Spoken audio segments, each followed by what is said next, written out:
Bem, pessoal, a gente vai falar hoje sobre a questão da teoria do valor, né? Teoria do valor em Marx, que é o texto que eu botei para vocês, né? Que hoje eu entraria no texto e cada vez que eu leio Marx, eu fico mais com medo de dar aula de Marx, porque em vez de eu me sentir mais preparado, eu me sinto menos preparado, porque a gente vai lendo Marx e vai vendo como é complicado o pensamento dialético. O pensamento dialético não é fácil, não é simples, né? Na primeira aula eu consegui para vocês que a gente tem uma forma de ver o marxismo no Brasil que é muito complicada. Por que ele é complicada? Porque ele é, ao fim e ao cabo, positivista. É um mecanicismo, né? É um materialismo vulgar mecanicista em que você não usa dialética, você não vai é, é, fazendo uma análise de realidades concêntricas, ou seja, você vai pegando.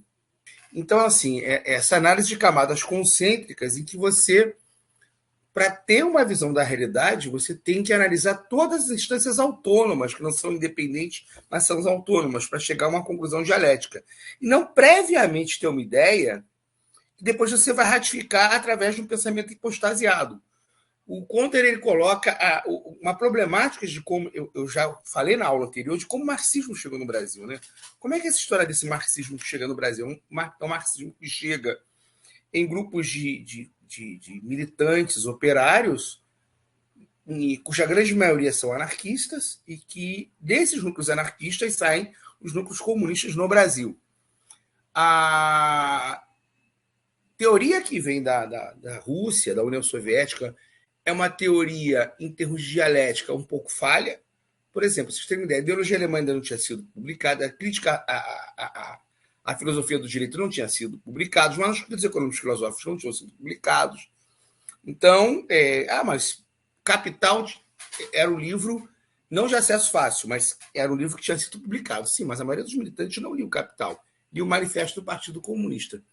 Então não existia um exercício de compreensão dialética do marxismo, né? Não existia esse exercício de entender o marxismo como método, como se chega ao marxismo, como se vai, né? Como Marx chega a criar o comunismo, o chamado socialismo científico, né? Como Marx é criador e criatura de um pensamento, como eu falei na primeira aula, né? O Marx ele não cria o comunismo na mente dele. Ele não é um cara que fica na biblioteca fechado e daí ele, descobriu o comunismo. Agora vamos lá, a partir de hoje. Muito pelo contrário, né? Na evolução do Marx, a gente vai trabalhar nos livros que eu selecionei. Você tem o Marx jovem hegeliano, do esquema, né? De uma iluminação, um esquema em separação entre interesses privados e interesses públicos, em que você utiliza o Estado para a consolidação desta razão universal, em que a política é a cabeça, né? E o proletariado é, no máximo, um coração. E se a política é a cabeça, você precisa do intelectual que guie, né? O intelectual filósofo, quase o rei filósofo, que guie os trabalhadores pelo caminho da luta contra o privatismo, né? Da luta por um Estado de razão universalista. O Marx começa a carreira intelectual dele nesse esquema e ele vai efetivamente evoluindo. Então, o marxismo é esse encontro feliz de três fontes muito diversas. Né? Primeiro, esse pensamento da filosofia clássica alemã, que é muito avançado. Em termos de filosofia, é o que se tem de mais avançado na Europa naquele momento. É uma filosofia da praxis, é uma filosofia que não tem como ponto de partida nenhum a priori, né?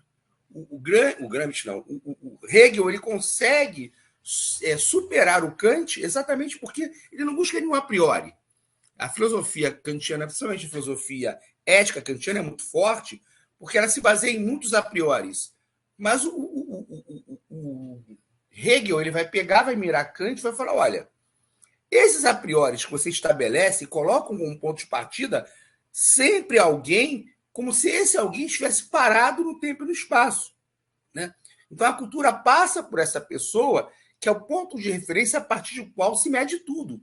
No pensamento a priorístico, você tem que pensar num Deus ex machina, alguma razão que não é dinâmica, que está ali, que tem esse a priori que é ponto de partida de observação da realidade. Né? E o marxismo mecanicista vulgar tem muito disso, esse pensamento postasiado que tem que colocar cada pensamento dentro da sua gavetinha e cuja classificação, cuja realidade tem que caber nessa classificação a priorística, senão ele é rejeitado. Né? Por exemplo, a análise do mundo hoje feita pelo cambismo é muito isso. Você já tem um pensamento postasiado preliminar, em que o mundo está dividido em campos, né, políticos de influência, e toda a realidade política é vista preliminarmente a partir desse campo político de influência, e os fatores em si reais, do mundo real, a praxis desaparece.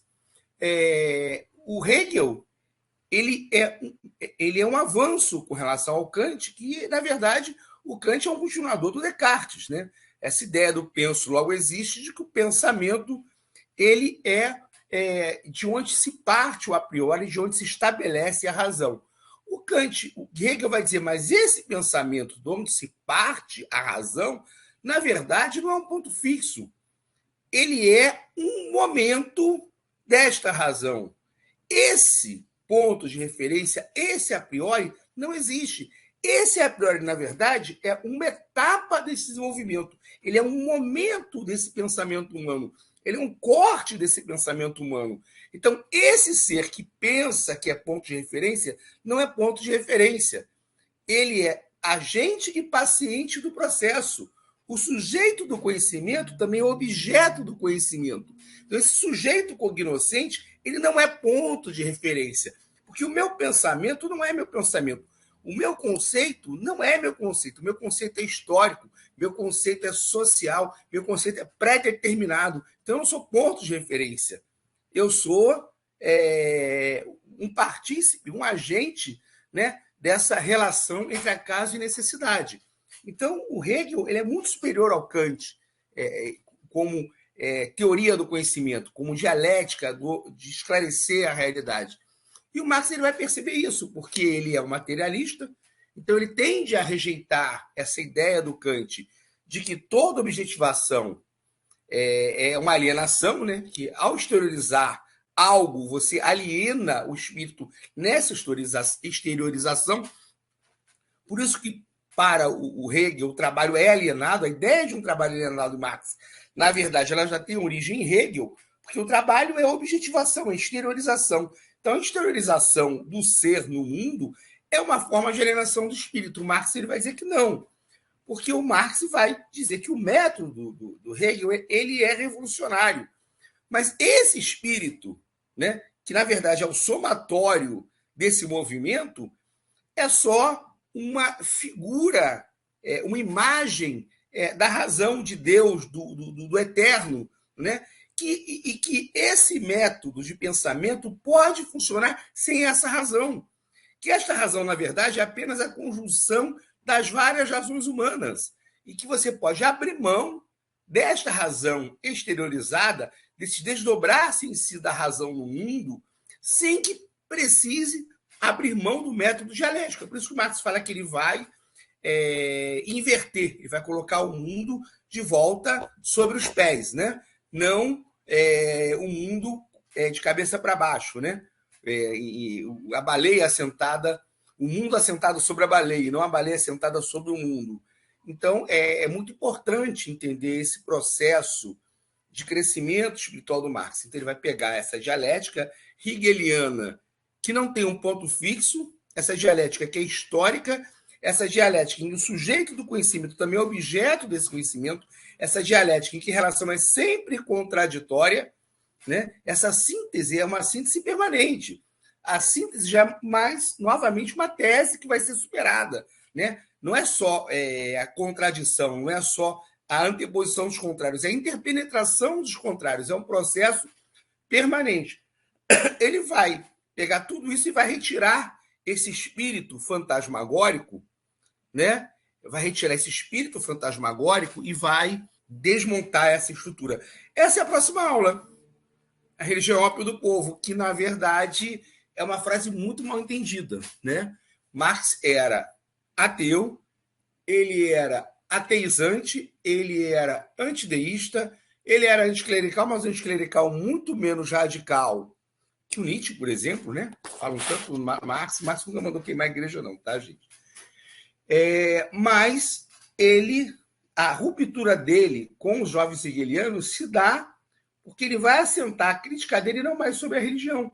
O jovem hegeliano Marx, ele assenta a crítica dele exatamente na religião, porque Feuerbach queria reformar o mundo através quase que de uma religião do homem. Ele queria esse sentimento de irmandade, essa retomada de uma essência perdida do homem através de uma ideia de universais válidos para todos os seres humanos. O Marx, no primeiro momento, como todo jovem hegeliano, vai se aproximar dessa ideia, mas depois ele vai ver que essa visão do Feuerbach transforma os processos sociais em processos sociais que não conseguem ser vistos na sua dinâmica, mas coloca o ser, com relação ao processo social, como um admirador exterior, como alguém que vê esses processos sociais, mas não é agente paciente desse processo. A transformação é na cabeça do filósofo. Continua aquela dinâmica mecanicista de coração e mente, de transformação do ser humano pela tomada de consciência. Então, na verdade, quando ele faz essa frase, a religião é ópio do povo, essa frase é uma crítica, mas ao mesmo tempo, um grande elogio à religião. Mas isso é o tema da próxima aula, que é o momento em que Marx começa a se afastar dos jovens hegelianos, em que ele faz essa cisão. Aí sim, um corte epistemológico entre o Marx, ele vai se afastar dos jovens hegelianos, mas o Marx não cria uma nova religião. O marxismo não é uma nova religião, né? O Marx ele vai fazer uma trajetória em que ele vai entrar como jovem hegeliano na herança hegeliana de esquerda e que é antideísta.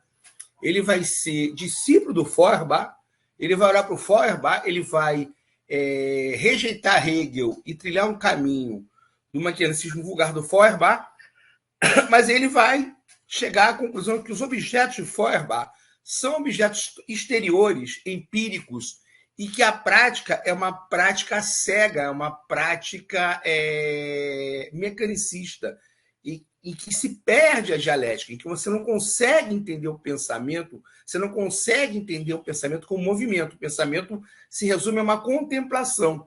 E aí ele tem que voltar à dialética hegeliana, que é idealista, ele tem que revolucionar essa dialética hegeliana, falando, olha, eu posso ficar com todo o método de Hegel sem chegar necessariamente à conclusão dele de que a realidade é um desdobramento da razão, né? Que o mundo é uma exteriorização da razão. É a razão alienando-se de si que se projeta no mundo. Então, a relação do Marx com a religião é uma relação de crítica visceral, mas, ao contrário dos outros jovens hegelianos que centram a crítica na religião, ele vai centrar a crítica na economia. Por isso que é esse tripé, né? Primeiro, a filosofia dialética, que ele vai transformar em filosofia dialética materialista, até aquele momento era dialética hegeliana idealista. O Marx vai fazer uma nova criação, né? Ele vai pegar o materialismo vulgar e vai dizer, esse materialismo não me serve. Ele vai pegar esses pressupostos desse materialismo, que o mundo é exterior a nós, né? Que o mundo existe antes de qualquer espírito, né?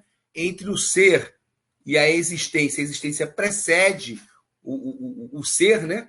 O ente precede o essente, né? Que efetivamente o pensamento é a criação do mundo material e não o contrário, mas ele não vai trilhar o caminho do materialismo vulgar. Por exemplo, Pavlov, para Marx, seria um materialista vulgar. A mecânica de funcionamento do nosso cérebro não é a mesma mecânica de funcionamento da bílis no fígado, né? O funcionamento da espiritualidade humana, Marx fala em espírito, tá? Mas não espírito no sentido espírita, no sentido de desenvolvimento do pensamento humano.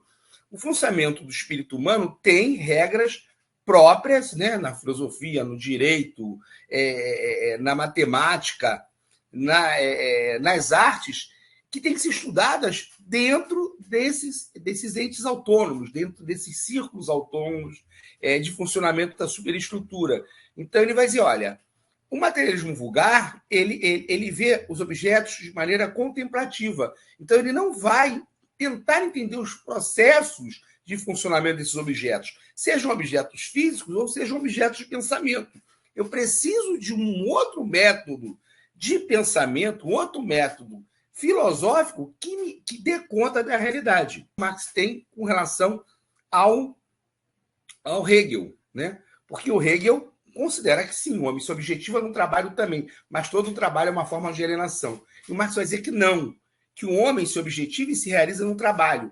E o trabalho só é alienado porque há uma dicotomia entre o trabalho, condição necessária de vida imposta pela natureza ao homem, e o trabalho no capitalismo, que é um trabalho em que o homem se objetiva na forma-valor, a gente vai entrar nisso agora, e ao se objetivar na forma-valor, o trabalho ganha uma autonomia por cima do homem. Então, são 3 partes e 3 fontes constitutivas do marxismo.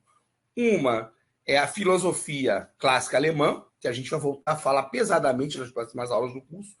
A outra é o socialismo francês. Se o socialismo francês, se o Marx participar das atividades da classe operária, ele seria um intelectual à parte, esse intelectual autônomo da classe média, que olha para a classe operária e quer guiar essa classe operária, porque se sente, ao fim e ao cabo, superior a essa classe operária, e que, na verdade, tem preconceito de classe. O Marx vai imputar, inclusive, ao anarquismo um certo preconceito de classe. Se você for olhar as ações individuais terroristas do anarquismo, são uma espécie de preconceito de classe. Você tem uma classe que é acéfala e que ela é guiada pelas atitudes das lideranças, que são capazes de fazer um ato terrorista, um ataque, algo desse tipo, que vai levar a que a classe entre em combustão espontânea e entre numa revolução sem pensar essa revolução e sem ter informação para essa revolução. O Marx vai dizer que isso é impossível, né? Que, na verdade, o processo revolucionário só existe quando esta classe é capaz de formar intelectuais autônomos e formar seu próprio processo de consciência social. O Marx é um intelectual de outra classe social, um intelectual da pequena burguesia, um pequeno burguês, que tem uma consciência adjudicada de classe. A natureza de classe do Marx é da pequena e média burguesia alemã. O Engels já é da grande burguesia alemã barra inglesa, né? Porque, na verdade, o pai dele é industrial em Manchester, embora ele tenha também raízes na Alemanha. Mas a visão de mundo dele é a visão de mundo do proletariado.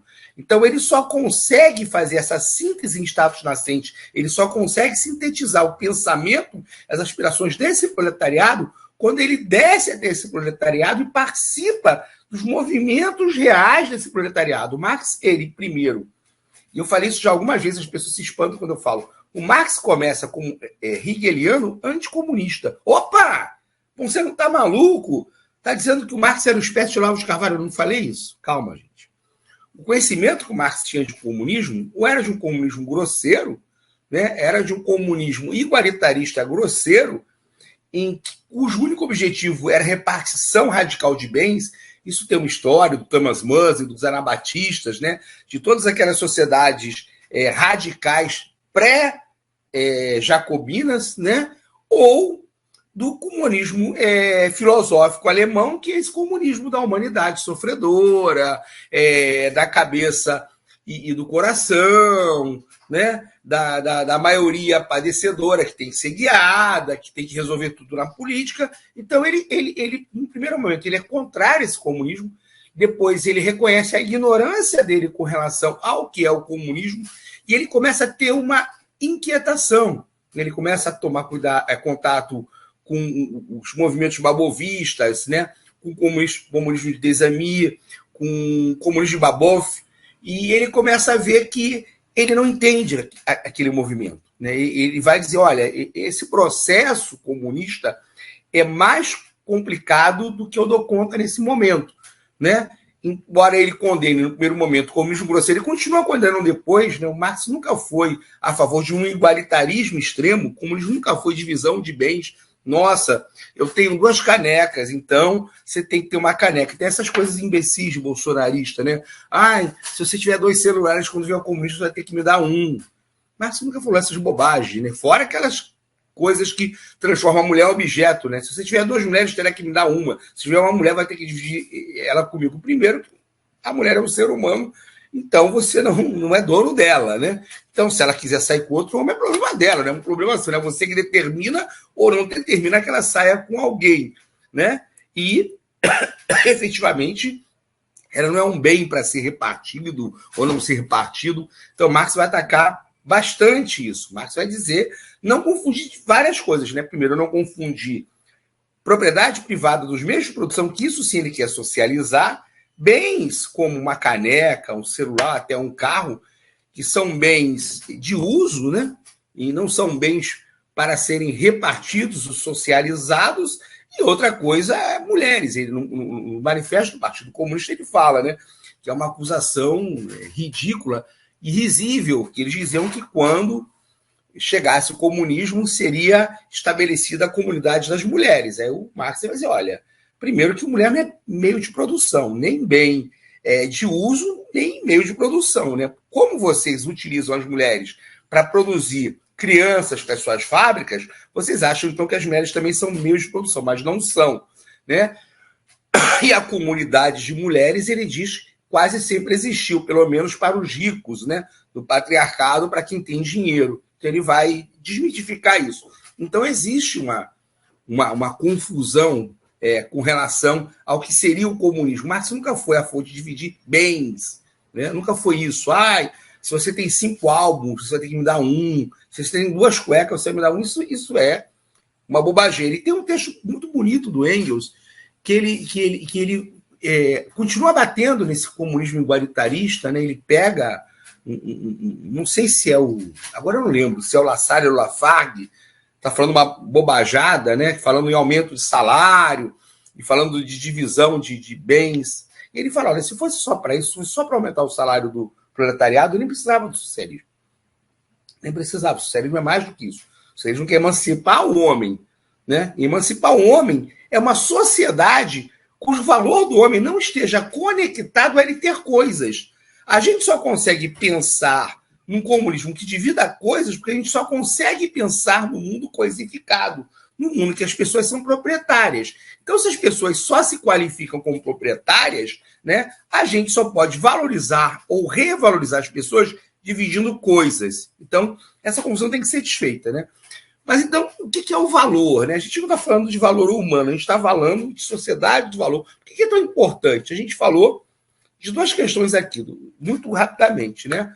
Da ideologia alemã, da filosofia clássica alemã, que a gente vai retomar nas próximas aulas, do socialismo francês, sem o Marx ter participado efetivamente do movimento socialista radical francês e dos movimentos socialistas e comunistas radicais na França, ele não teria se transformado no teórico do comunismo nunca. Se ele tivesse ficado na Alemanha, ele não teria dado o passo seguinte, teria criador e criatura de um movimento. Ele é o tradutor daquele movimento, né? Ele é aquela pessoa que consegue fazer a síntese científica daquele pensamento. E o terceiro elemento é a economia política inglesa, que é fundamental, né? Eu estava até lendo o livro do Michel Louvi, As Aventuras de Karl Marx do Barão de Munchausen. Eu sugiro a vocês que ele está discutindo teoria do conhecimento e inclusive pegando outros teóricos, não só Marx, né? Ele vai pegar Dilthey, ele vai pegar Popper, ele vai pegar Max Weber, ele vai discutir o critério de verdade. O que é muito importante, né? Porque o que a gente tem, voltando a falar do Combe e botando nos dias de hoje, a gente tem um marxismo no Brasil muito pobre, em que alguém fala que é marxista, cita alguns livros de Marx, e, na verdade, vende para a gente uma teoria que já sabe algo de algum acontecimento antes mesmo do acontecimento ser analisado. Né? Por exemplo, vou dar um exemplo concreto, eu não vou entrar na análise porque sei que vai dar pano para manga, vai dar discussão e coisa e tal. Não é não é o objetivo dessa aula discutir, por exemplo, a Ucrânia ou a Rússia. Mas a guerra na Ucrânia começa ontem. Hoje, as pessoas já sabem tudo da guerra da Ucrânia. não precisa fazer nenhuma análise de nada, não precisa tentar entender como funciona o país, como estão as classes sociais lá, como estão as frações de classe, quais são os movimentos políticos, quais são os pensamentos, né, qual a história da Ucrânia, qual a história do conflito russo-ucraniano, porque você já tem um pensamento anterior hipostasiado que diz, olha, tem um lado bom, que é o lado da Rússia, tem um lado mau, que é o lado da Ucrânia, eu estou do lado da Rússia e fuzilem todos os ucranianos. Isso não é marxismo. Isso não é marxismo. Marx jamais faria uma análise tola dessa, entendeu?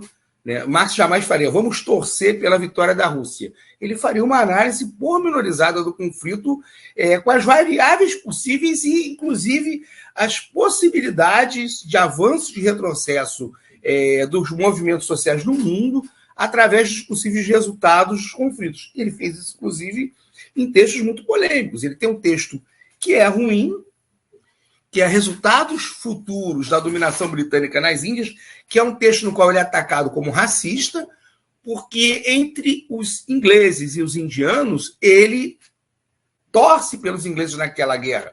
Porque o marxismo, lembra, síntese em estado nascente, uma teoria que está sendo criada. O Marx não domina todos os elementos.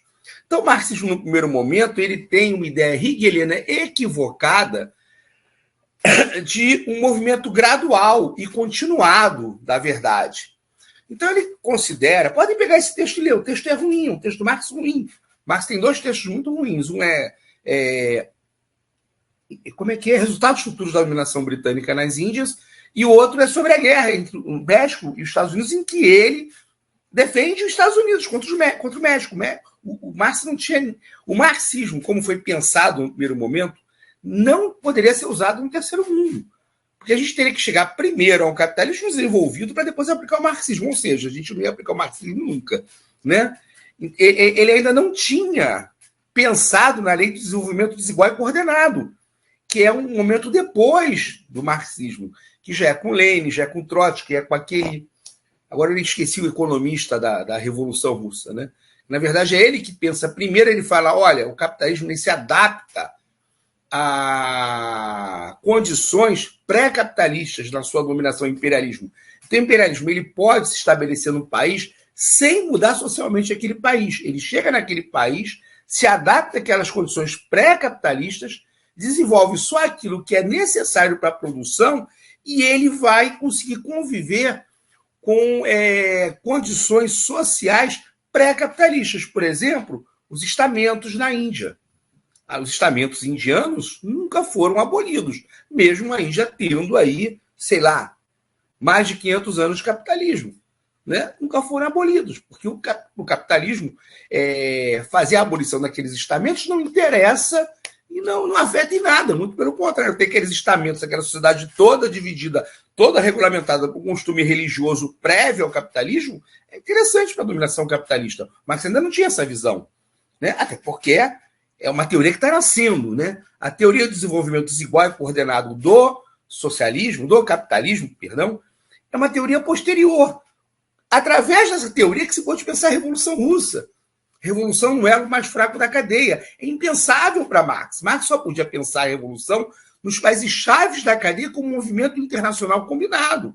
Né? Não é o Trotsky, gente, eu estou defendendo Trotsky atacando Stalin, tá? Mas a ideia de uma revolução internacional, que a revolução só poderia ser internacional e, ao mesmo momento, ou em todos os países, ou pelo menos nos países-chave do sistema, não é do Trotsky. Essa ideia é do Marx. A revolução seria na Europa ou não aconteceria. E na Europa, nos países-chaves. Na Rússia, nunca. Né? Quer dizer, então, que foi errado fazer revolução russa? Não estou falando isso. Estou dizendo que o movimento do pensamento também é dialético. Marx não tem todas as respostas. Ele não pode ter resposta para questões que ainda não estavam colocadas. Ele, por exemplo, poderia ter resposta para as aspirações de independentismo no terceiro mundo pós-guerra, se ele já estava morto. Então, o método marxista ele vai se adaptar e ele vai evoluir para poder atender essas jovens nações asiáticas, africanas e latino-americanas que estão no seu processo de luta contra o imperialismo, mas não é mais o marxismo original. Já é o marxismo contaminado por toda uma série de evoluções. Então, há vários tipos de revisão.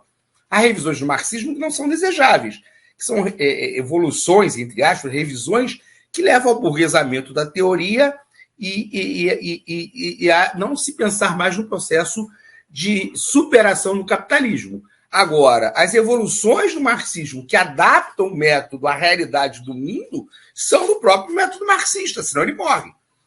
Senão ele vira uma teoria hipostasiada que está parada no tempo. A gente tem partido no Brasil, por exemplo, o PSTU, que está parado no tempo e no espaço. Ainda penso o Brasil como se estivesse no século XX, na década de 40, de 50, ou no máximo na década de 70. Ainda pensa numa classe operária que não existe mais no Brasil. Nós temos um proletariado, mas não temos mais uma classe operária, ou temos uma classe operária muito pequena, 11%, 12% da população brasileira. Essa classe operária, em número, em importância, em peso político, não faz mais revolução, né?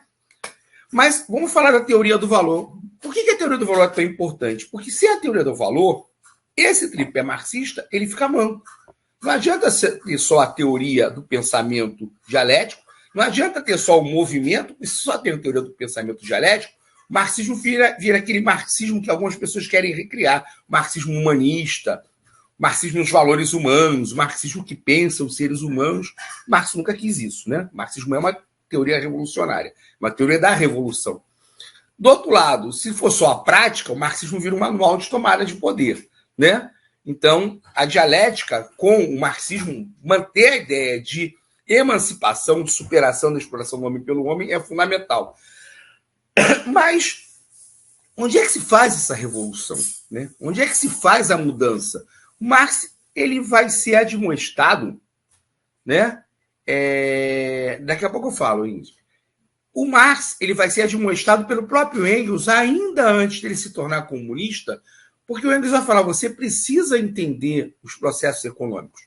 Quando Marx escreve sobre o famoso, na Gazeta Renana, sobre o famoso caso do furto da madeira, em que ele ainda escreve sobre uma influência jovem hegeliana, de corações e mentes, dos interesses privados dentro do Estado contra os interesses públicos, ele não tem domínio da economia ainda. E aí o próprio Engels fala, olha, você precisa estudar os problemas econômicos. E o próprio Marx fala, eu não tenho conhecimento dos problemas econômicos para opinar sobre certos assuntos. E aí o Marx vai mergulhar nos clássicos ingleses, né? No Ricardo, no Smith, principalmente, e vai começar a tentar entender também no Quesnay, nos fisiocratas, como funciona o mundo. Ele vai dizer, olha, só através da economia dá para entender como funciona o mundo. Então ele vai sair dessa ideia de que tem que se emancipar o mundo pelo coração, ele vai tirar o centro da disputa do Estado, não que o Estado não seja central no marxismo, mas o Estado é linha de chegada, não é linha de partida. Ele vai mudar o ponto de inflexão do marxismo. O marxismo, para revolucionar a sociedade, tem que ganhar corações e mentes. Ele tem que ser uma teoria revolucionária que consiga fazer com que toda a classe, ou pelo menos a maioria da classe operária, convirja para ele. Ou seja, o Estado é onde se rolha, é onde se dá o invólucro, onde se dá a disputa final da sociedade civil. Mas a disputa se dá embaixo, a disputa se dá na sociedade civil, a disputa se dá na luta de classes, a disputa se dá na formação e transformação das classes e das frações de classe em luta. Ele vai mudar o foco e ele vai olhar para a economia, né? Ele vai olhar a economia, né? E aí, para olhar essa economia, ela vai ter que entender a economia. Alguns falam, inclusive, o Marx foi o grande teórico do capitalismo, né? Quando eu olhei agora essa... Lembra que na semana passada eu dei o exemplo dos subprimes? O subprime brasileiro aí com o Lehman, o ultrabilionário brasileiro. Gente, 100 bilhões não existe, 200 bilhões não existe. O capitalismo é, antes de tudo, como se falava Walter Benjamin, uma crença. Se você não tem fé naquilo, essa crença acaba.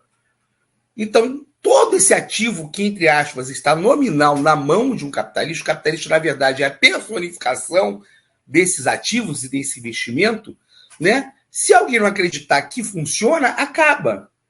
Então, vocês viram aí que 20 bilhões das americanas simplesmente não existiam. Eram fantasia contábil. Mas se fazia dinheiro na bolsa se vendendo essa ilusão contábil.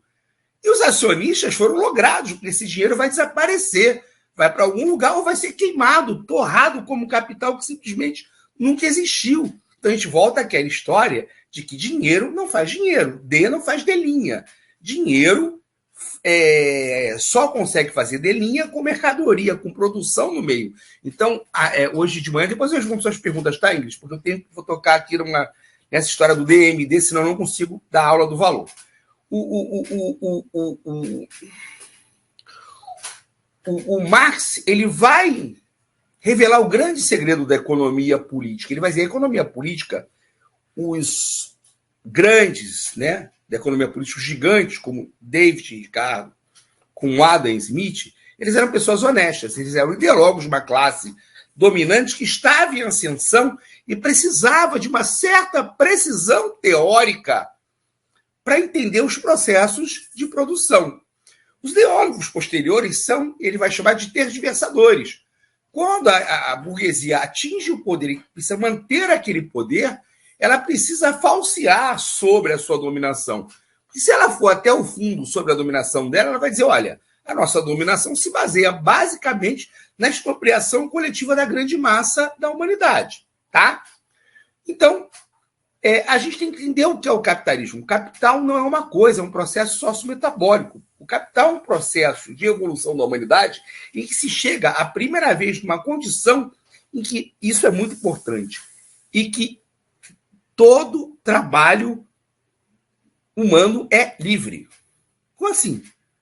Não estou falando que os trabalhadores são emancipados. O trabalho humano é livre. Antes do capitalismo, o trabalho humano nunca foi livre. Só nas sociedades primitivas, muito primitivas, no comunismo primitivo, em que o trabalho e a condição natural se confundiam. Mas esse estágio muito primitivo não serve para a gente fazer uma análise de economia. Tanto na escravidão quanto na servidão, o trabalho não é livre. O trabalho na escravidão, o trabalho escravo, ele produz primeiro, né, para satisfação de necessidades, e o excedente é utilizado, colocado no mercado. Na servidão é a mesma coisa. A força de um senhor feudal não está na quantidade de dinheiro que ele tem, mas na quantidade de terras e o número de pessoas que ele domina. No capitalismo, não. Né? Então, o capitalismo é um processo de evolução da história humana em que, pela primeira vez na história, se encontram duas classes em que uma é de proprietários de meios de produção e outra é de trabalhadores livres. Livres nos dois sentidos. Livres no sentido de que não são servos, de que não são escravos, de que podem dispor do próprio trabalho, mas que não têm os meios de produção para produzir o próprio sustento. Então, eles são escravos assalariados, mas são trabalhadores livres. Eu, Roberto Ponciano, não tenho meio de produção nenhum. Eu preciso vender minha força de trabalho, senão eu estou morto, senão eu vou morrer de fome, senão eu vou morar na rua, né? Dependente da caridade dos outros. Então, o capitalismo é o primeiro que cria essa situação. Né? Na servidão, por exemplo, o senhor feudal tem obrigações com seus servos. No capitalismo, não. Eu tenho uma fábrica que tem 10 mil trabalhadores. Se eu preciso fazer com que a fábrica produza mais rapidamente, compro maquinário, se mandar 5 mil embora, eu ainda vou ser louvado pela minha coragem em ser audaz, em fazer minha produção crescer e fazer meu país progredir, entre aspas, né? São as coisas que a gente escuta aí na mídia burguesa. Então, você tem pela primeira vez uma pré-condição para o capitalismo, são essas duas classes. Uma classe pequena de detentores e que concentra os meios de produção em poucas mãos. Aqui eu não vou entrar no capítulo do capital da acumulação primitiva, há uma acumulação primitiva, mas não é a aula de hoje, e uma grande classe de despossuídos, que não são servos, né? Que tem que vender sua força de trabalho para sobreviver, né? Que é aquele processo do cerceamento das terras da Inglaterra, da expulsão dos servos das suas terras, né? Do fim das terras comunais, que cria esse ser que antes é um grande vagabundo. A vagabundagem permeia a criação do proletariado, depois se torna esse proletariado marginal que vai se abrigar nas cidades e precisa vender sua força de trabalho para sobreviver. Beleza, então temos duas classes aí, em que uma necessita vender a sua força de trabalho para sobreviver e a outra precisa comprar essa força de trabalho para poder lucrar. Não existe lucro se ela não compra a força de trabalho dessa classe inteira. Ela não precisa comprar a força de trabalho de cada um, mas ela precisa se apropriar dessa classe por inteiro para que a sua produção seja remunerada, para que seu processo de ampliação se dê. Então, você tem essas duas duas situações prévias, né? E dessas duas classes que se defrontam como desiguais, né? Então, o capitalista, ele, né? O capitalismo, o ciclo DMD, o MDM, dinheiro, mercadoria, dinheiro, ou mercadoria, dinheiro, mercadoria, começa sempre pelo D. Por que pelo D? Porque você tem uma acumulação primitiva, cuja história a gente não vai desvendar agora. Você tem um capitalista que conseguiu entesourar, que conseguiu uma grande quantidade de capital. Não é o dinheiro só como dinheiro, é dinheiro como capital. O tesouro é a prévia do capital. E que ele precisa remunerar esse capital, mas ele não pode. Dinheiro não se transforma em dinheiro. Ele tem que pegar esse capital e produzir para transformar esse capital num capital maior. Para isso, ele tem que ir produzir. Ele tem dinheiro e precisa de mercadoria. Mas mercadoria só produz dinheiro a mais, né? Esse dinheiro que vai produzir mercadoria, que vai ter que ser vendido para produzir lucro, ele só consegue isso se ele comprar duas coisas, né? Meios de produção, ele vai ter as fábricas, vai ter os insumos, o carvão, o petróleo, o ferro, o couro, a linha, e o mais importante, a força de trabalho humana viva, né? Ele pega o dinheiro, ele compra meios de produção, ele compra o principal meio de produção, que é a força de trabalho humana viva, ele produz uma mercadoria e vende ao mercado, né? Mas o que é o valor, né? Eu vendo uma mercadoria no mercado. O que é o valor de uma mercadoria? Aqui eu tenho um celular que vale 40 canecas, que vale 50 potinhos, que vale 30 livros. Vocês param para pensar, mas todo produto é intercambiável em valor. Todo produto é intercambiável em valor. Todo produto é intercambiável em valor. Mas só pode ser intercambiável em valor. Coisas distintas só são comparáveis se houver alguma coisa que seja peculiar e seja universal nelas. Qual é o universal de todas as coisas que existem no mundo? Trabalho. Todos os produtos são cristalização de geleia de trabalho, de tempos de trabalho humano. Então, né, a única coisa que produz valor é o trabalho, é a corporificação do trabalho. Então, todas as coisas corporificam o trabalho. Então, quando eu falo que uma caneca custa R$50, que esse cozinho custa R$40, que esse celular custa R$2.000, eu estou falando de valor, né, de preço, na verdade. Mas eu não estou dizendo de onde vem o valor. O valor vem do tempo de trabalho socialmente necessário expendido num produto. Por que tempo de trabalho socialmente necessário? Como assim, Ponciano?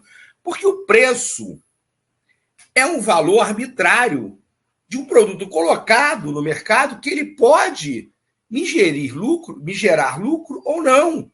Eu posso vender uma coisa acima do valor em que ele foi produzido para mim ou abaixo. Isso vai depender do mercado aceitar ou não. Então, na verdade, o valor de uma coisa é o tempo de trabalho socialmente necessário corporificado nela. Não adianta eu parar de produzir celular e começar a produzir máquina e dizer as máquinas de escrever têm um valor sentimental muito grande para mim. O celular vale R$2.000, mas eu vou produzir máquina de escrever e acho que uma máquina vale R$3.000 e vou gastar toda a minha fortuna produzindo máquina de escrever, vou abrir uma loja de máquina de escrever, vou botar as máquinas de escrever para vender e a sociedade vai ter que efetivamente entender que a máquina de escrever é um retorno ao romantismo, é um retorno ao meio físico, é um retorno a uma forma mais humana de lidar com as coisas. O que vai acontecer comigo? Eu vou quebrar. Porque eu vou pagar, vou adiantar o salário dos trabalhadores, vou fazer uma fábrica, vou gastar todo o meu capital em algo que a sociedade vai dizer que é inútil. Eu já fiz essa pergunta em várias aulas, em todas as aulas presenciais que eu fiz essa pergunta, deu problema. Eu perguntei, né, para a gente entender o que é tempo de trabalho socialmente necessário, geleia geral de trabalho, eu sempre faço uma pergunta. O que é mais necessário para a sociedade? Leite ou Coca-Cola? Pode responder aqui, né? O que é socialmente mais necessário para a sociedade, mais necessário para o nosso mundo? Leite ou Coca-Cola? Hein? Coca-Cola. Você tá doido, Ponciano? Coca-Cola faz mal, é cancerígena, tá cheio de açúcar, não vale nada, é água negra do imperialismo? Tá. Mas para cada 1 litro de leite que a gente produz 20 de Coca-Cola. Quem diz que um produto é socialmente necessário é o mercado. Marx. Por que o Marx é tão potente na economia? Marx não é imoral. Quando ele fala em economia, ele é amoral. Ele é amoral. Ele não está falando sobre moral, ele está olhando para a economia. Se a sociedade produz 20 vezes mais Coca-Cola que leite, a Coca-Cola é um produto socialmente mais necessário que o leite. Trabalho socialmente necessário não tem nada a ver com uma necessidade humana interiorizada, com valores morais, com valores éticos. É o mercado que diz. Se o mercado diz tem que produzir Coca-Cola até dizer chega, porque para a sociedade é ultra necessário Coca-Cola. Ah, mas isso é uma demanda do mercado. Sim, Marx está falando de mercado. Marx está dizendo que se esse tempo de trabalho socialmente necessário produz um produto que a sociedade não quer, a empresa vai quebrar. Quer ver um exemplo? Peguem o caso do Atari.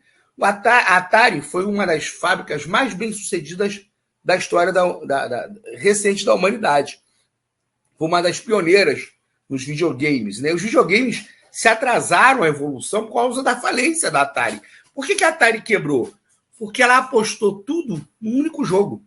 O valor que ela colocou para produzir um joguinho chamado ET, a quantidade de dinheiro que ela colocou naquele jogo, porque ela achou que o jogo ia bombar, já que o filme bombou no mundo inteiro, o dinheiro que ela pagou ao Spielberg de direitos autorais, o dinheiro que ela gastou de propaganda para fazer um cartucho, não um cartucho, né? Milhões e milhões de cartuchos, e que não conseguiu vender porque o cartucho tinha uma falha técnica na produção dele, então o jogo não funcionava, levou a empresa a quebrar.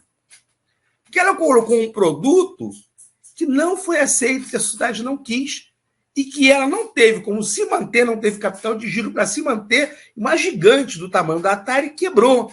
Então, o que é socialmente necessário não é algo moral, é algo amoral. O André Comte-Sponville, que é um filósofo francês de centro-esquerda, que não é comunista, ele fala que o capitalismo, vejam só, não tenho essa conclusão, eu não concordo com o André Comte-Sponville, mas é necessário escutá-lo, porque ele fala uma coisa que é bem interessante para a gente. Ele fala que o capitalismo derrotou o socialismo porque o capitalismo é amoral.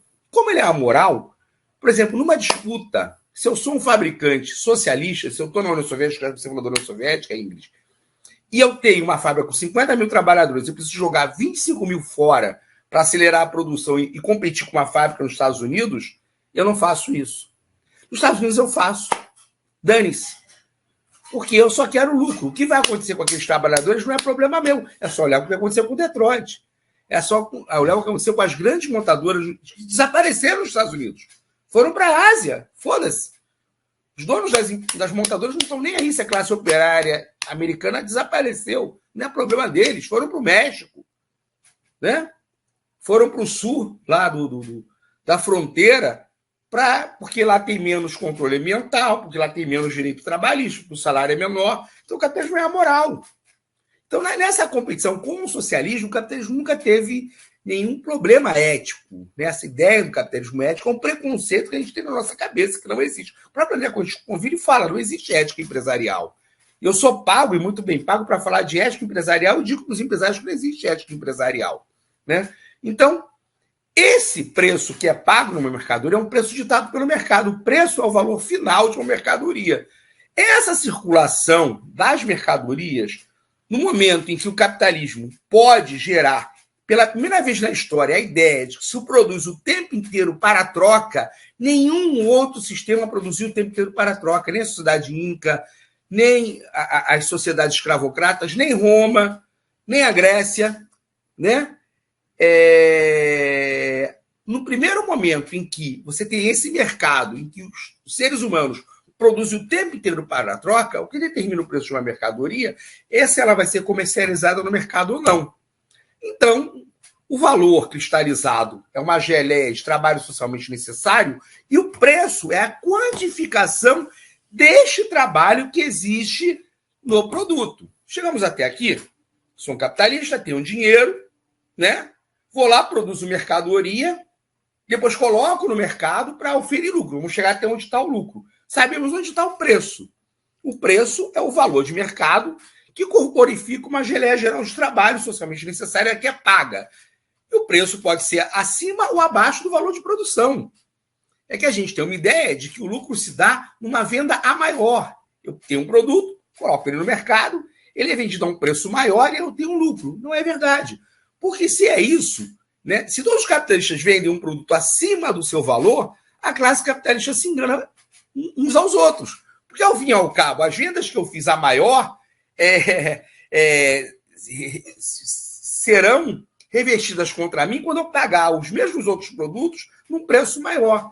O preço de venda da fábrica para o preço de venda final do comércio é uma divisão, um rateio desse lucro. Então, se o celular foi vendido pela fábrica por 500 e é vendido no preço final por 1.000, a fábrica ficou com 250 do lucro e o comércio com 500. Mas o comércio com uma fatia maior, não importa. É a forma que eles estabeleceram para dividir o percentual de lucro.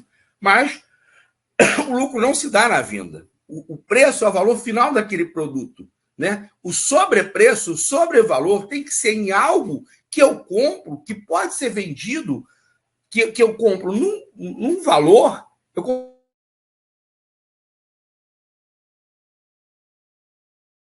do valor. Eu não tenho nenhum produto que eu possa comprar por 1.000 e vender por 2.000, que ele me dê 2.000. Né? O único produto que tem essa variante quando eu comprei ele por um preço, ele me dobrar seu valor, é a força de trabalho humano. Como é que isso funciona? Né? Salário, preço e lucro. Eu sou Roberto Ponciano, vou trabalhar numa fábrica. E eu sou um produto, eu sou uma mercadoria humana. O meu valor, como é que se mede o valor da força de trabalho? Primeiro, é o mínimo indispensável necessário à reprodução desse trabalhador. E o mínimo necessário e indispensável é comida, é estudo. Porque, por exemplo, o Lauro trabalha como geólogo. Não adianta eu querer contratar um geólogo com salário mínimo. Porque para formar um geólogo, eu tenho uma geleia de valor que é incorporada ao trabalho dele, que é o tempo de formação. Então, o mercado de trabalho é um mercado como qualquer outra mercadoria. Né? Você tem uma imensa massa que você tem para a reprodução dos trabalhadores uma necessidade de menor investimento que vão receber perto do mínimo daquele país. Lembrando que o Marx nunca criou uma lei férrea de salários. Para ele, o salário mínimo é uma disputa entre a classe trabalhadora e a classe dominante, e que pode ser um salário maior ou menor de acordo com o avanço ou o retrocesso do movimento operário, né? De acordo com o avanço ou retrocesso do movimento dos trabalhadores. Quanto mais forte, quanto maior for a classe, quanto maior for a consciência da classe, quanto mais coisa ela tiver, maior será o salário. Quanto menor for a classe, quanto menos coisa ela estiver, quanto piores estiverem as condições sociais de trabalho, menor vai ser o salário.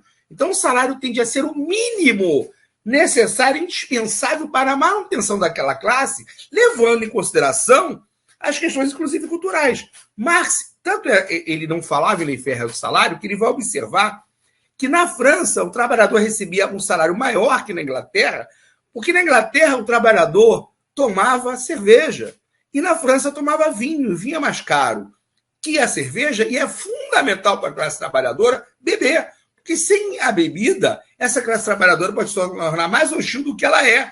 Então o Marx era tão geral que ele falava o seguinte: o prostíbulo, a cerveja e a igreja são fundamentais para a classe trabalhadora.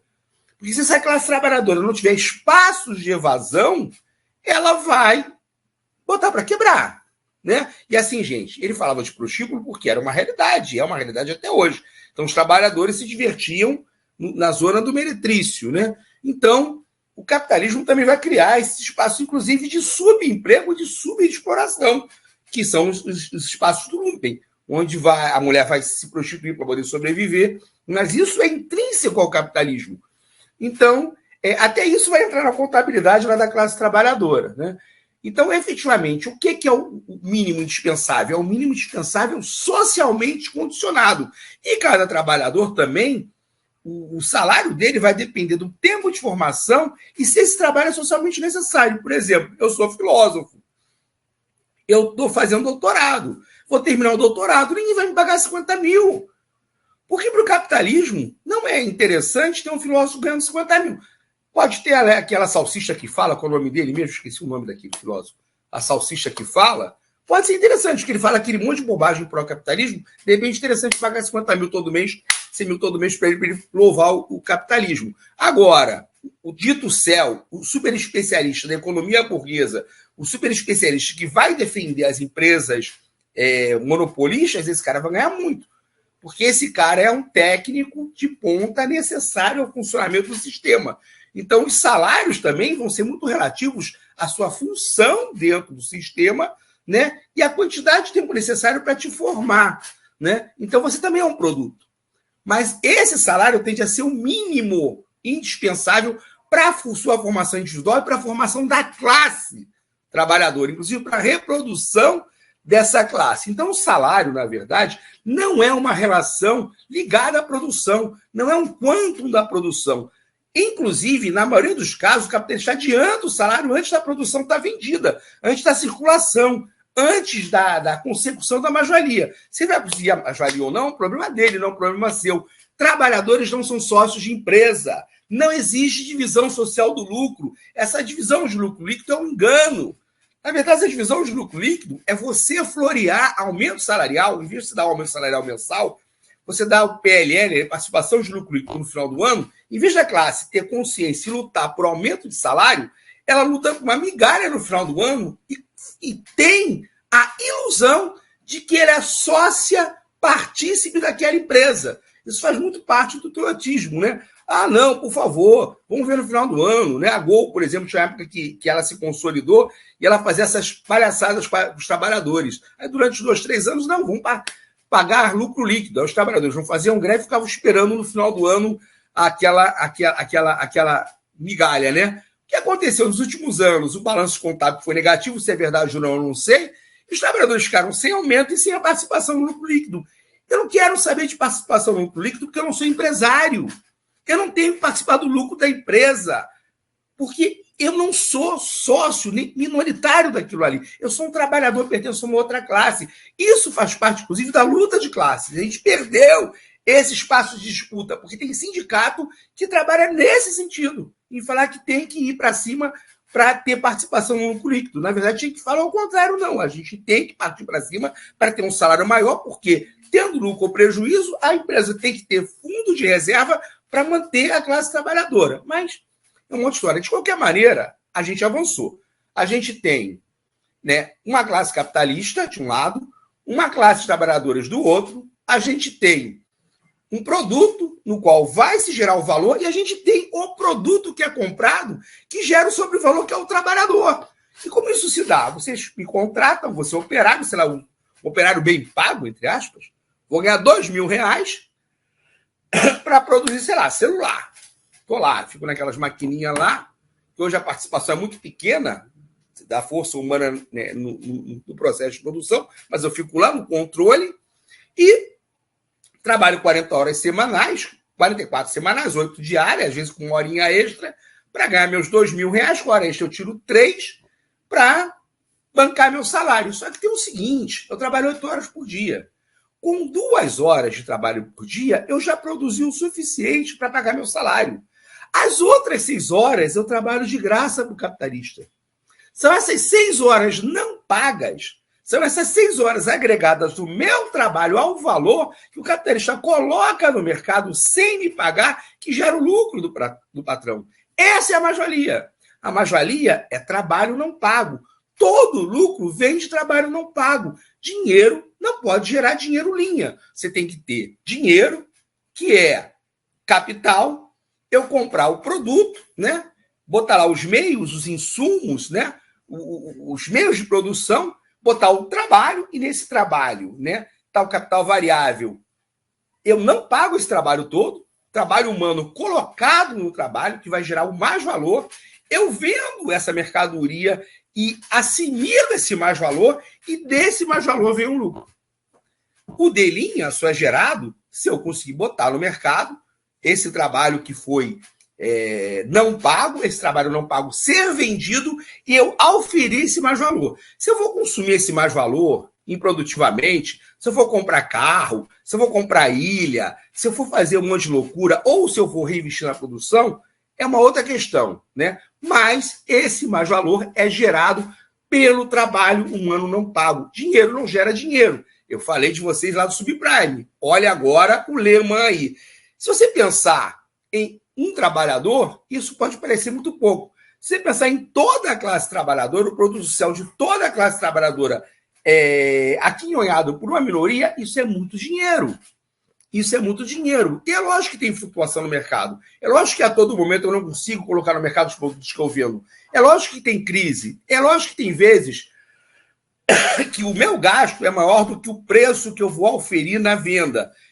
Essas perturbações de distribuição são amenizadas porque o momento da venda do produto não é igual efetivamente para todos os capitalistas e a circulação desse produto, o tempo entre a produção e a circulação e uma nova produção, eles não são cronometrados, não são feitos de maneira, como é que se fala? Coordenada.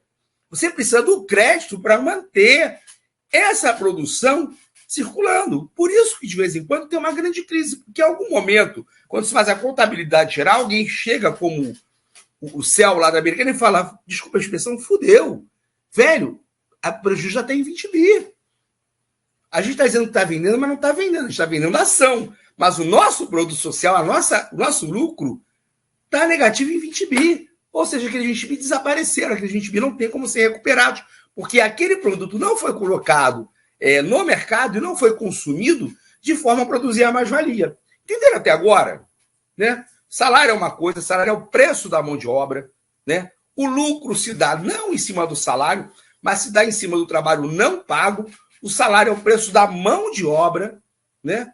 Preço da manutenção do trabalhador, não é uma cota parte da produção, não é uma relação entre o trabalhador e o capitalista. O trabalhador não tem uma cota parte da produção, embora ele, com o seu trabalho, gere o próprio salário, mas ele não tem uma cota parte da produção. Não é uma relação desigual, não é uma relação igual, não é uma relação de sociedade, é uma relação entre desiguais antitéticos, de pessoas que estão em antinomia na sociedade. Né? Estão em confronto permanente na sociedade, mesmo que a pessoa não tenha consciência desse confronto. Né? Então, o lucro, o sobrevalor, só pode se dar efetivamente com a apropriação do trabalho não pago. Quais são os grandes problemas do capitalismo? Acho que eu já abordei quase toda a teoria do valor aqui. O problema do capitalismo é que essa mais-valia ela só pode ser produzida de duas maneiras, né? Com a extensão da jornada de trabalho, né? Com a diminuição do salário, e aí eu tenho uma mais-valia absoluta, e que tem seus problemas. Né? Se o salário é muito diminuto, quem compra os produtos que vão para os mercados são os próprios trabalhadores. Os trabalhadores eles participam da produção em dois momentos, um produzindo e outro. Como tem que sobreviver comprando os produtos que geram lucro para os capitalistas. Né?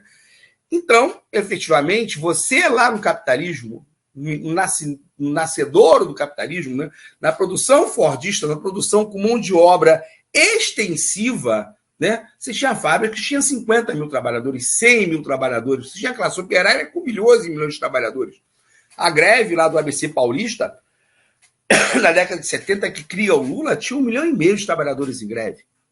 Não dá para criar outro Lula porque não dá para criar outra greve do ABC, não é porque o Lula é um gênio, é uma pessoa com dons que vieram de Deus, não. Meio social que criou o Lula não vai criar outro Lula porque ele não existe mais. Né? Não vai criar porque não existe mais.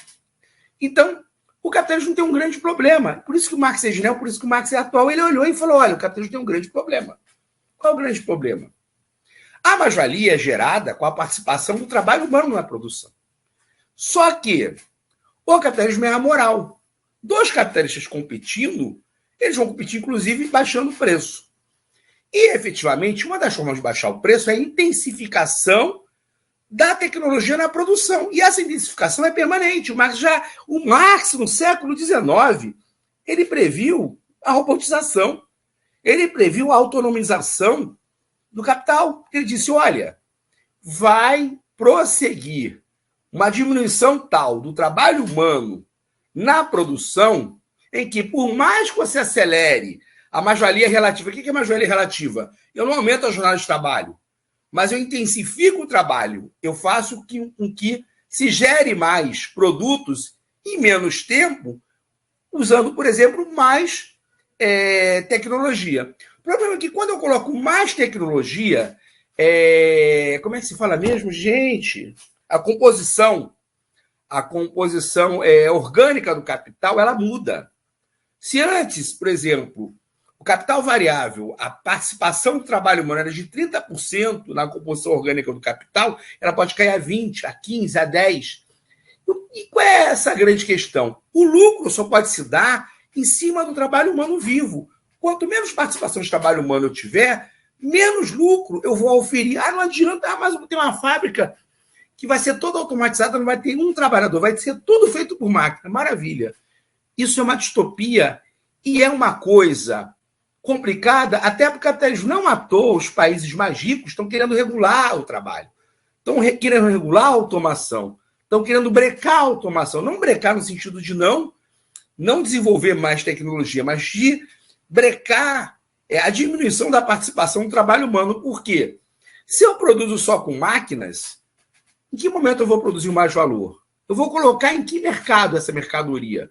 Como é que eu vou produzir a sociedade de mercado sem mercados? Se eu não circulo valor, se eu não produzo salário, se eu não produzo uma classe trabalhadora e uma classe compradora, eu vou vender para quem, compadre? Para quem eu vendo? O problema da crise do capital, que não é mais cíclica, é crônica, porque antes era uma crise de superprodução ou de escassez, ou se tinha uma escassez de produção, uma superprodução de produtos, agora é crônica, porque como a composição orgânica do capital diminuiu, como o trabalho humano vivo participa menos da produção, eu não tenho para quem vender nessa quantidade e nessa velocidade para que eu possa efetivamente gerar todo o ciclo de reprodução ampliada do capital e garantir que o capitalismo fique gerando o tempo inteiro lucro. Né? Aí eu posso exportar crise, sim, eu posso me tornar dono do mercado, monopolizar o mercado mundial, eu exporto as crises para o terceiro mundo. Dane-se a África, matem todos os africanos, dane-se a Ásia, matem todos os asiáticos, dane-se a América Latina, matem todos os latino-americanos e salve a Europa. Mas isso é uma grande crise. Quando você olha para Marx, você entende essa crise humanitária do capitalismo. Você entende esses movimentos nazifascistas de Europa só para os europeus.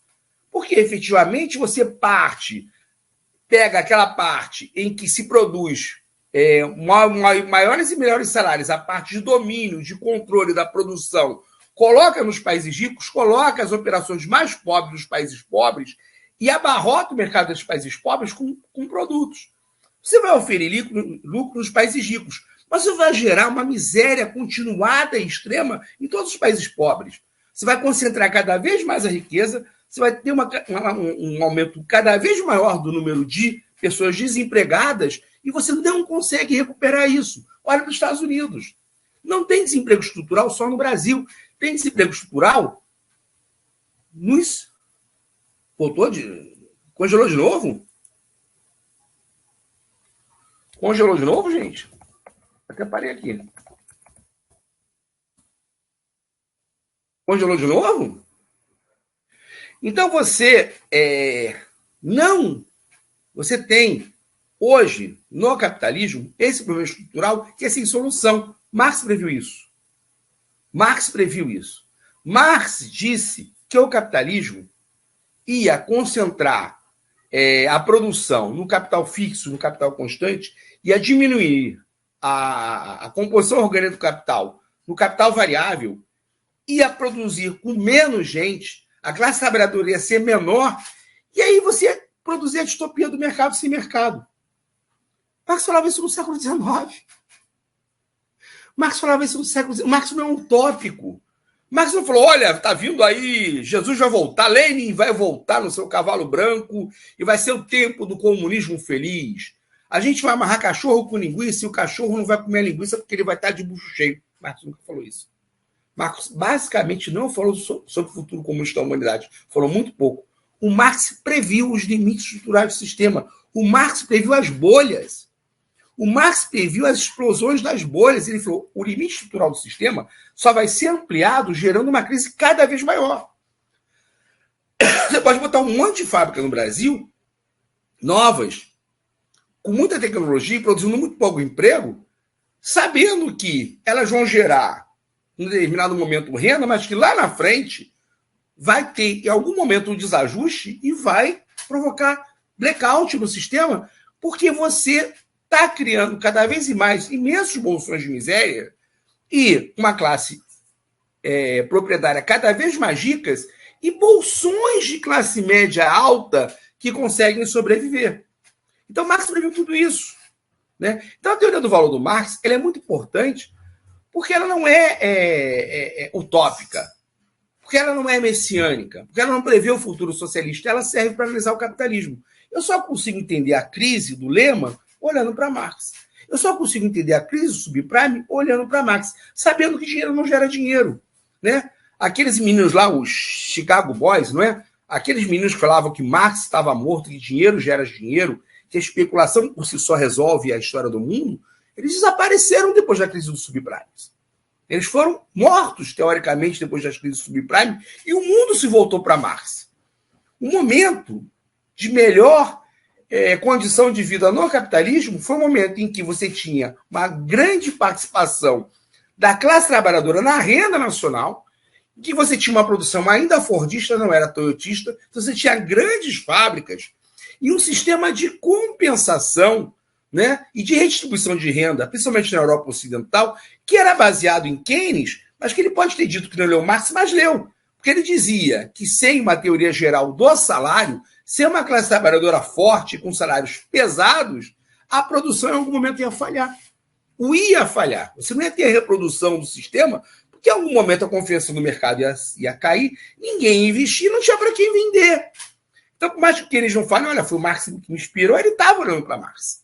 Ele sabia que a falha no capitalismo é a falha exatamente de não entender que se você não tem uma classe trabalhadora que trabalha, mas que também compra, esse capitalismo entra em parafuso. Esse capitalismo entra em colapso permanente. Por isso você tem cada vez mais forças de segurança maiores, você tem mais polícia, você tem mais repressão, você tem mais pé na porta, você tem mais favela, você tem mais favelado, você tem mais genocídio, porque você não redistribui a renda. Né? Eu acho que sobre o valor é isso. Pergunta sobre o valor? A hora de hoje era só sobre o valor, uma aula aberta sobre o valor. Pergunta sobre o valor? Podem perguntar, gente. Deixa eu pegar as perguntas aqui da Cíntia. Cíntia, da Ingrid. Ingrid, até que ponto o marxismo pode ser apropriado pelo capitalismo pela ideia de desenvolvimento das forças produtivas? Eu acho que já foi apropriado pelo Keynes. Mesmo que ele diga que não leu Marx, ele leu, seguramente. A teoria dele do salário geral, da renda, do salário, dos juros, é uma teoria que está ligada a entender que sem uma classe trabalhadora rica, sem uma classe trabalhadora com dinheiro na mão, o capitalismo entra em colapso. Né? Efetivamente, o período do auge do capitalismo foi quando essa classe trabalhadora teve dinheiro. O grande problema da teoria do Keynes é que ela funciona numa sociedade em que você tem uma participação grande da classe trabalhadora no produto orgânico do capital, na composição orgânica do capital. Com essa queda que teve da participação da classe trabalhadora nas fábricas, eu não sei se funciona. Né? Mas queiram se apropriar do marxismo, eu estou com o Mesaroes, que fala que o capitalismo é irreformado. Kurz fala que a Revolução na União Soviética foi uma forma de ketchup capitalista. Eu discordo do Kurz. O Mesaroes, que é um grande intelectual comunista, morreu acho que faz 4, 5 anos. Morreu faz pouco tempo, o Mesaroes. Eu acho que era o maior marxista vivo. Ele dizia, ele chamava a sociedade soviética de sociedade do pós-capitalismo. Gente, eu sou muito dialético para florear a questão. Se é pós-capitalismo, é socialista. Porque a grande pergunta que eu faço é o seguinte: por que o capitalismo tem que ser perfeito, o socialismo... Por que o capitalismo não tem que ser perfeito, o socialismo tem que ser perfeito? Aquele socialismo soviético não foi o sonhado pelo Marx. Não, porque a realidade não é a que a gente sonha, né? A realidade é a do mundo material. Poderia ter sido melhor? Poderia. Mas tem perguntas que têm que ser feitas para os teóricos que falam que a sociedade russa não era soviética, não era socialista.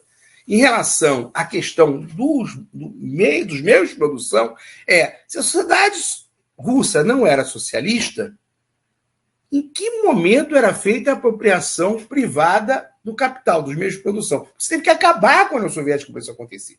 Hoje, Putin e as pessoas que tomaram conta do Estado Soviético, hoje são grandes burgueses. Antes não eram. Mas eles tinham regalias. Tá, beleza. Isso é nojento? Pô, concordo. Não tinha que ter? Tá, concordo. Não tinha que ter Dacha? Concordo. Beleza, concordo com tudo isso. Mas não tinha apropriação privada dos meios de produção. Nominalmente, ninguém é dono dos meios de produção. Os meios de produção pertenciam à classe trabalhadora russa. E não havia acumulação primitiva do capital em lugar nenhum. Não tinha nem bolsa de valores por causa disso. A China tem. Se a China é socialista ou não, é uma outra discussão. Mas então, com todos os problemas da Rússia, do dito socialismo realmente existente, né, dizer que não houve socialismo, eu acho que é negacionismo histórico. Dizer que ali foi capitalismo ketchup, não consigo enxergar isso, não. Muito pelo contrário, né? O capitalismo teve que se desenvolver muito socialmente para poder derrotar o socialismo. Aliás, o Marx já dizia que uma sociedade socialista isolada, por mais que fosse um país grande, sofreria a pressão internacional do capitalismo para desaparecer. Será que ele não estava certo? Então é uma discussão muito aberta. Eu acho que o CUS é muito peremptório e surgiu com muita força aí logo que caiu na Soviética e depois desapareceu também, porque não tinha nenhuma proposta, né? Ele criticava muito, mas não tinha nenhuma proposta efetiva assim, de socialismo, né? Tá? Mas o quê? Então, assim, eu não concordo que a União Soviética não foi socialista, né? Se você não tem propriedade privada dos meios de produção, se você não tem acumulação no capital, se você não tem classe dominante e rica, se você não tem nenhum sistema de poupança privada, e eu falo de poupança privada para trabalhador poder passar férias fora da Rússia. Eu falo de poupança privada para você virar um grande capitalista. Você não tem nenhum desses mecanismos, não dá para falar em capitalismo. Você pode falar em capitalismo na China, que, aliás, é uma coisa muito doida, né? A gente pode falar em capitalismo na Rússia de 24 a 91. Eu tenho problemas de tentar entender como o capitalismo funcionava lá, mas quando se fala em capitalismo na China, as pessoas querem bater na gente, chamar de traidor do socialismo, quando a gente está fazendo uma discussão metodológica. Se tem bolsa de valores, se tem bilionários, se tem acumulação privada, se tem diferença de classe, tem capitalismo. Mas tem um partido comunista que é dono da conta capital. Tá, beleza. Mas isso não elite que existe um capitalismo na China. Né? Lá na frente, isso vai ser resolvido. Lá na frente vão novamente socializar os meios de produção. Porque o fato do Partido Comunista controlar o Estado e controlar a conta capital não significa que o funcionamento interno da China não seja capitalista. Né? É óbvio que falar isso necessita de um pouco de dialética. Você entra naquela maluquice dos bolsonaristas. Né? Bolsonarista, a China é comunista quando convém, e não é comunista, porque comunismo não vai ser um Estado com classes sociais diferentes, né? E é capitalista quando convém também, não é isso, né? Mas a discussão dialética sobre o modo de produção passa, por exemplo, na mão de quem estão os meios de produção. O CUS ele não faz muito essa discussão, ele vem com aquela história da burocracia, da nomenclatura, e fala que aí não tinha uma sociedade como imaginada por Marx. Como é que era a sociedade imaginada por Marx? Eu não sei. Porque assim, eu não vejo muito uma sociedade imaginada por Marx. Marx fala de uma transição rápida para o comunismo, mas o Marx fala de uma revolução mundial. E ali não teve revolução mundial, teve o socialismo num país só, num país ilhado, num país isolado, num país que foi invadido. Então, sair um pouco da previsão e entrar na realidade. Você pegar, por exemplo, o Estado e a Revolução do Lenin, o que o Lenin prevê, o que vem depois, o Lenin se contradiz. Você pegar o que o Lenin fala, o Lenin é contra ter exército. Pega o Estado e a Revolução e fala, não tem que ter exército. Vão abolir o exército. Vão abolir o exército. Abolição do exército permanente. Fim do exército do serviço militar obrigatório. Vamos acabar com essa praga.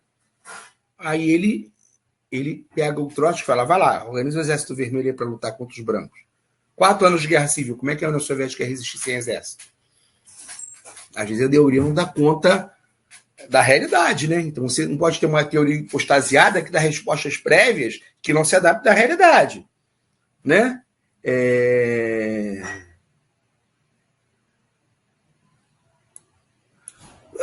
Agora não entendi esse ketchup, né? Ketchup é um adjetivozinho, não entendi. Porque, assim, efetivamente, você pode falar, por exemplo, na permanência da ideia da alienação, que é uma das questões que o Mesaros coloca. Que um trabalhador numa fábrica de sapato na União Soviética nos Estados Unidos, ele continua sendo um trabalhador que tem seu produto de trabalho alienado. Mas você não tem produção ampliada de mais-valia, que é o que configura o capitalismo. Né? Qual é a diferença da escravidão no Brasil para a escravidão na civilização greco-romana? Não tem modo de produção escravo no Brasil.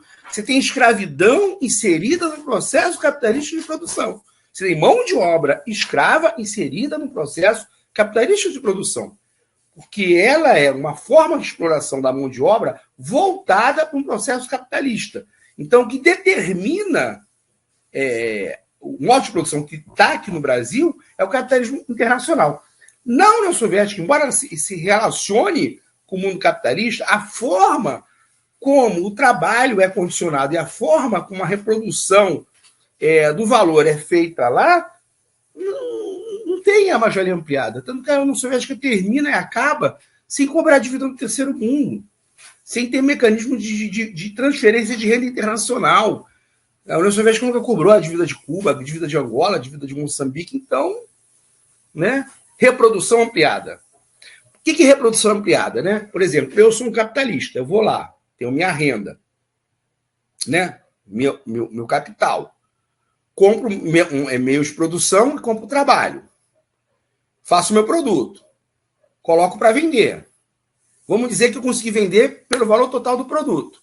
Eu vou oferir lucro. Esse lucro que eu oferi, se eu não gastar ele de forma parasitária, se eu transformá-lo em uma ampliação da produção, eu tenho uma reprodução simples do meu capital. A reprodução simples é a reprodução que cada capitalista ou cada conjunto de capitalistas individuais fazem dentro do processo. O que é reprodução ampliada? Na verdade, eu produzo só um produto. Eu preciso intercambiar e vender esse produto com muitos outros capitalistas.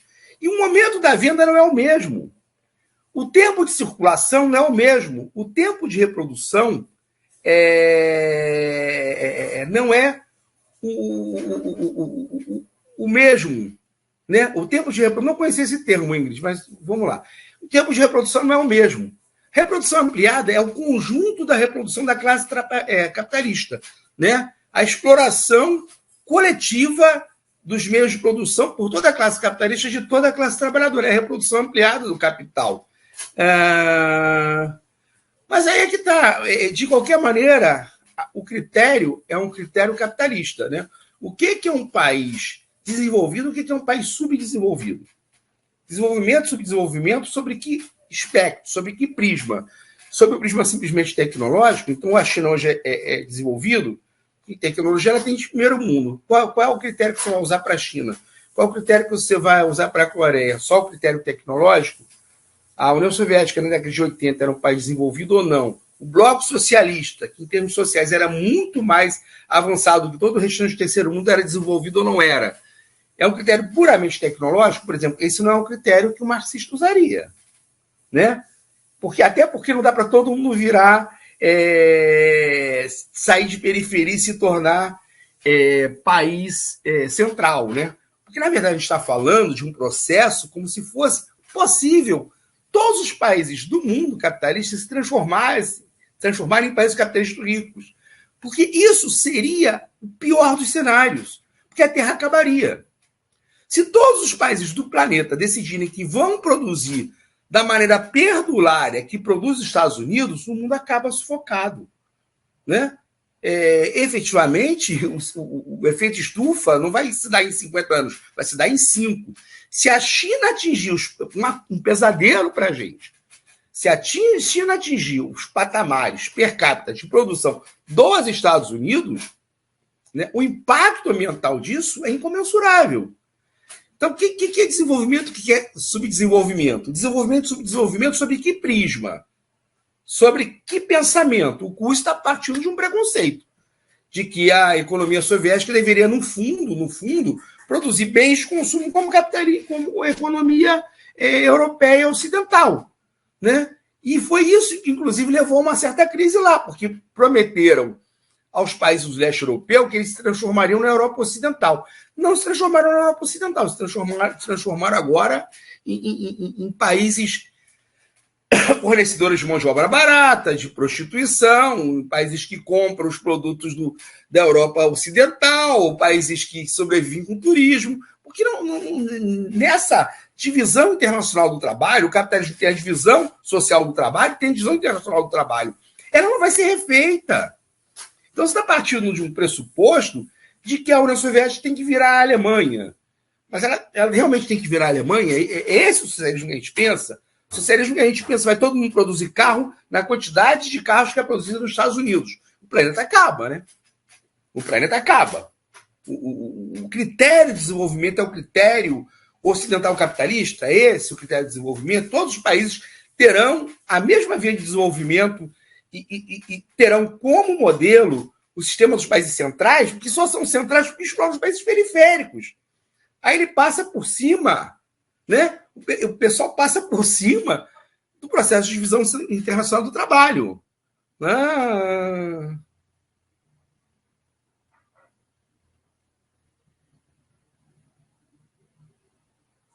eu não sou do pessoal do sistema mundo, não, tá, gente? Eu sou marxista, assim. A visão do curso, o curso meio que desapareceu. Eu não sei se você ainda tem contato com ele. Ele chegou a ser uma febre e depois desapareceu, porque não tinha nenhuma proposta realmente de disputa de corações e mentes. Nunca fez nada de muito interessante para o terceiro mundo, até porque ele parte de um pressuposto que é etnocêntrico, né? Então, todos têm que ter o mesmo grau de desenvolvimento tecnológico ou reproduzir a sociedade dos países capitalistas centrais. Isso mata o planeta. Isso mata o planeta. É isso mesmo. Né? Não é esse o modelo socialismo que a gente tem que discutir, não. Nunca foi, inclusive, a intenção do socialismo, acho que nem da União Soviética. Né? Nunca foi. Né? Pelo menos do movimento comunista internacional, do movimento que pensava o comunismo, a ideia nunca foi essa. Nunca foi ter os patamares de produção. Aliás, essa é uma das grandes críticas ao Stalin, é o movimento de emulação socialista e o movimento de querer fazer uma produção que seja tão grande quanto a produção capitalista, mesmo que isso não tenha nenhum sentido. Vamos produzir a mesma quantidade de carros para os Estados Unidos. Para quê? É isso mesmo? É essa sociedade que a gente quer, a sociedade de congestionamento, sociedade do carro individual, porque é a sociedade que produz também o consumidor, o ser como consumidor o tempo inteiro. Então, não concordo, não. Né? Eu li até alguns livros do Kuz, da Encoraçado Potequim, a volta do Encoraçado Potequim, não é isso? Mas é legal e coisa e tal. Não me seduz, não. Né? Não me seduz. As ideias do Kuz não me seduziram. O Mesaróis, em que pese eu achar que ele não faz o devido balanço da importância do socialismo real, me seduz muito mais do que o curso. Pessoal, posso ficar por aqui? Gente, essa foi a última aula livre. A partir da semana que vem a gente vai falar do Jovem Marx. Quem quiser continuar comigo, vou botar aqui novamente o meu WhatsApp. Pois é, Marília, por exemplo, o Brasil tem que realmente fazer a terceira revolução tecnológica.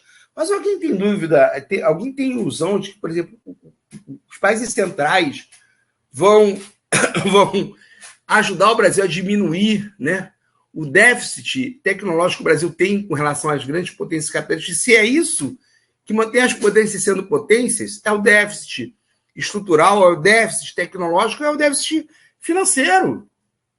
Isso é o capitalismo. O capitalismo divide o mundo de acordo com o que eles chamam como é que não é seleção natural, esqueci o nome que se dá, que cada país tem que desenvolver a sua tendência natural. Outro nome, esqueci agora, né? Isso não faz nenhum sentido, né? Será que os Estados Unidos vai querer que o Brasil se desenvolva como um país capitalista top de linha para competir no mercado internacional com ele? Dificilmente, né? Dificilmente. A gente tem que pensar realmente em outras formas de superação do capitalismo. Lógico que a gente está muito longe disso aqui. A gente, para terminar mesmo, a gente está aí com 4 anos de um governo para salvar nossa pele, que foi o que restou. Classe trabalhadora desorganizada, sindicatos desorganizados, classe trabalhadora muito recuada, muito dividida, ideologicamente muito aquém daquilo que a gente necessita para fazer um processo de avanço popular. Então a gente tem um governo de 4 anos para evitar o pior, para evitar o fascismo. Eu estou dando aula de marxismo, mas o marxismo não é um delírio, né? O marxismo não é uma religião. Então eu sei que, por exemplo, a gente está muito aquém de uma revolução socialista no Brasil. A gente tem um governo de garantismo quase, né? Garantismo jurídico, de garantismo de conquistas democráticas, senão a gente vai para o abismo, né? E Marx nunca foi o defensor do quanto pior, melhor, né? Uma sociedade fascista, uma ditadura fascista do capital é bem pior para a gente, trabalhador, do que uma democracia burguesa em que a gente pode, ao menos, Marx falava que na democracia burguesa, ao menos você pode lutar para avançar o processo social, né? Então, não tenho dúvida nenhuma de que aqui no Brasil a gente está num defensivismo danado. Né? Também ketchup, eu não também. Ketchup, não conhecia esse termo, não. A gente está num defensivismo danado, a gente tem que garantir coisas que a gente conquistou no século XX, né? Na década de 80. A gente está numa rebordosa, num contrafluxo danado, e a gente vai ter que controlar o poder do Estado para não deixar que essa vaga nazifascista, neofascista, nos engula, né? Porque aí, sei lá, foram 20, pode ser 30, pode ser 40 anos de opressão, e não há esse determinismo histórico de que isso termina um dia, né? Se o quanto pior melhor funcionasse, a África Negra seria toda ela socialista. Pelo que passa a África Negra, toda ela seria socialista, do quanto pior melhor. Se tiver mais miséria, se tiver mais opressão, se for pior, a classe trabalhadora vai se indignar. Marx nunca falou isso. Tá? A gente vai ter que defender a democracia que temos. Até porque a ideia de revolução não é a ideia de acabar com a democracia, é de ampliar a democracia. A gente não tem uma participação popular intensa e ampliada para falar em revolução. O que tem para hoje é isso aí, cara. É como quando eu nasci pobre, eu acho que muita gente aqui nasceu pobre também. Pobre que eu falo é pobre mesmo, não falo remediado, não. E você olha e fala, o que tem para hoje? Arroz, feijão e ovo. É o que tem para hoje. Ou você come isso ou não vai comer. Não adianta eu sonhar com lagosta que não tem lagosta. A revolução é a nossa lagosta, não tem lagosta. O que tem para hoje é arroz, feijão, um ovinho. Se puder botar um alhozinho para melhorar, tá bom, né? A gente gostaria de estar comendo lagosta, mas não tem lagosta para a gente nesse momento, né? Então, o materialismo histórico pensa que o mundo está fora da nossa cabeça. Não adianta querer um mundo da fantasia da nossa cabeça, né? Eu sei que muitos partidos de ultra-esquerda no Brasil concebem um movimento que só existe na cabeça deles. É um bando de estudante universitário, um bando de funcionário público que nunca passou necessidade e que fica arrotando grandeza como se fosse ultra-revolucionário, mas que não consegue juntar 5 pessoas, né? Não sei, Maria, você entendeu o que eu quis falar, eu te entendo, você está certa. Desculpe, o meu uso do termo foi incorreto. Mas você entendeu o que eu falei, né? A gente não está nesse momento num processo de avanço que a gente possa fazer que um processo avance mais, por exemplo, a Venezuela. A Venezuela avançou muito mais do que a gente, em termos de controle social do Estado, em termos de participação popular, em termos de criação de comuna. A gente não tem isso. A gente não tem essa organização. Não adianta a gente fazer reivindicações e não ter organização para manter essas reivindicações. Né? Cai no vazio. Né? Não adianta pegar uma reivindicação e ir para a rua e não ter ninguém atrás. Você não ter formado a classe trabalhadora para essa reivindicação. Essa é a questão. Beleza? Pessoal, ficamos por aqui. Semana que vem, crítica da filosofia. Crítica à filosofia do direito. Introdução à crítica à filosofia do direito de Hegel.